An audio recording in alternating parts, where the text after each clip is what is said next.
Այս կադրերում թուրք ոստիկանները թուրք ցուցարարներին են ծեծում։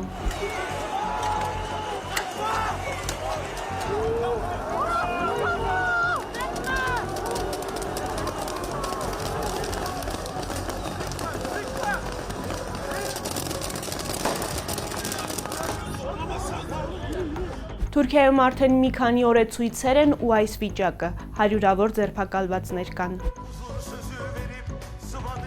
Ամեն ինչ սկսվեց անցած շաբաթ, երբ ձերբակալվեց Թուրքիայի ամենամեծ քաղաքի Ստամբուլի ղեկավար Էքրեմ Իմամօղլուն։ Այդ մարդը Թուրքիայի ներկայիս նախագահ Էրդողանի գլխավոր հակառակորդն է ու հիմնական մրցակիցը հաջորդ ընտրություններում։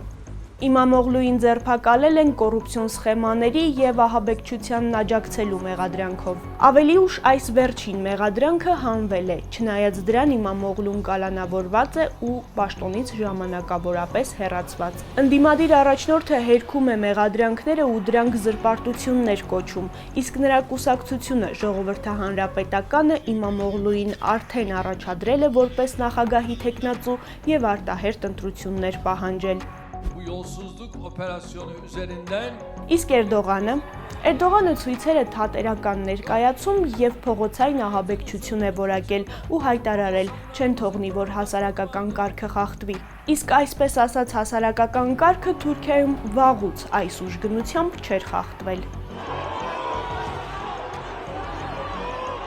Սրանք հակակառավարական ամենամեծ ցույցերն են 2013-ի Թաքսիմ Գեզի այգու իրադարձություններից հետո։ Իմամօղլուն, ով ի դեպ Էրդողանի համար սիմվոլիկ աթոռ է զբաղեցնում, դե հիշում ենք, ներկայիս նախագահը ևս իր քաղաքական կարիերան Ստամբուլի քաղաքապետի պաշտոնից է սկսել, փորձում է հավասարակշիռ քաղաքականություն վարել Թուրքիայի ազգային փոքրամասնությունների հետ հարաբերություններում։ Ահա այստեղ նա խոստանում է հարգել հայերին։ Իսկ այստեղ արդեն Թուրքիայի պաշտոնական ու նույնիսկ եղբայրական տեսակետն է պաշտպանում, շնորհավորում է Բաքվին 44-օրյա պատերազմից հետո Շուշի վերադառնալու կապակցությամբ։ Փողոց դուրս եկած թուրք ցուցարարներն արդեն իշխանափոխության պահանջին են հասնում, իսկ Էրդողանի իշխանությունը, հիշենք, մեկ անգամ հեղաշրջման փորձի պատճառով ցնցվել, բայց դիմացել է։